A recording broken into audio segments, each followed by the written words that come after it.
اب چوہد صاحب آتے ہیں ذرا آج کے اجلاس میں ہوا کیا؟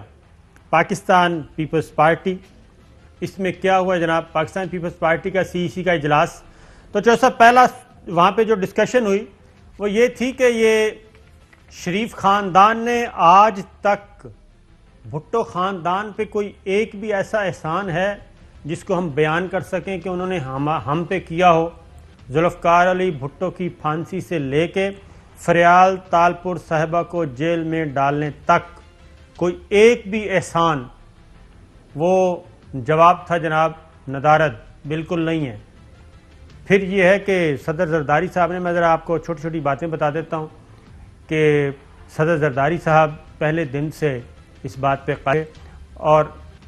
اور ان کی جو باقی پولیٹیکل پارٹی کے، پیپلز پارٹی کے جو اکابرین تھے وہ بھی، جو نظریاتی طور پہ پیپلز پارٹی میں سارے نظریاتی جو ہیں وہی ہیں، سی ای سی میں کوئی ارریلیونٹ آدمی نہیں ہے، کوئی فصلی بٹیرا نہیں ہے۔ اس میں زرداری صاحب جو ہیں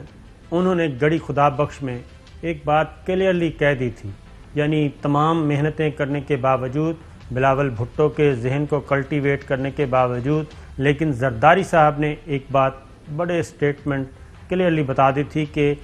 پیپلز پارٹی کی پالیسی کیا ہے۔ آج بھی میری کوشش ہے کہ پورے پاکستان کی سیاسی پارٹیاں ایک پیج پہ ہو جائیں، ایک سوچ پہ آ جائیں، مگر ایک دوسرے کو ہم مت بتائیں کہ ہم نے کیا کرنا ہے۔ کچھ ہم سے بھی سیکھ لو، کچھ ہماری بھی سن لو۔ عمران خان کیا چیز ہے،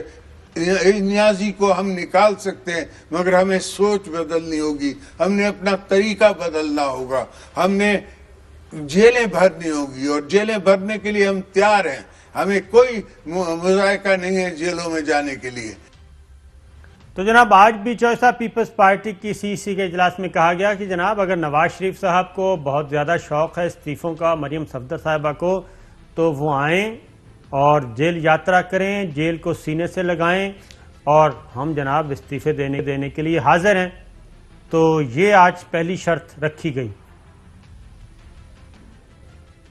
نہیں، وہ تو رکھی گئی، اصل بات یہ ہے جو بہت بڑی آج ایئر وائی نیوز نے صبح جب خبر دے دی کہ فیصلہ کر لیا گیا ہے حکومتی ایوانوں میں، اور وزیر اعظم نے کہا کہ نو گوئنگ بیک، یہ جو 2 استعفے آئے ہیں اس کی جو ہی تصدیق ہو آدھے گھنٹے کے اندر اندر ان کی منظوری کا اعلان کر دو۔ کسی وفد کی انٹرونشن، کسی مسلم لیگی کی، کسی اپوزیشن کے وفد کی کسی جان دیو انہوں نے غلط آ گیا تھی، جبکہ ہمیں پتہ ہے کہ یہ مریم نواز نے خود بھجوائے ہیں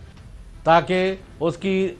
دباؤ بڑھے باقیوں پر اور ماحول پیدا کیا جائے۔ پرابلم یہ ہے کہ ان کی ہر چیز الٹی پڑ رہی ہے، اور الٹی اس لیے پڑ رہی ہے کہ اللہ تعالیٰ کو اس قوم پر ترس آ گیا ہے کہ لوٹ مار، ڈاکہ زنی اور چوری جو ہے، جو ہال مارک ہو گیا ہوا تھا، اس سے اس قوم کو بچایا جائے۔ اگرچہ میں ابھی بھی بہت سارے لوگوں پر ریزرویشن ہے کہ ان کا ان دفتروں میں اور بڑے دفتروں میں ہونا مناسب نہیں ہے، عمران خان کی دیانتداری پر انگلی اٹھے گی بالآخر اگر ان لوگوں کو نہ نکالا انہوں نے یا ایکشن نہ کیا۔ لیکن اس کے باوجود عمران خان جو ہے ان کی اپنی ذات جو ہے، چونکہ وہ اب بورڈ ہیں، دیانتدار ہیں، نیک نیت ہیں اور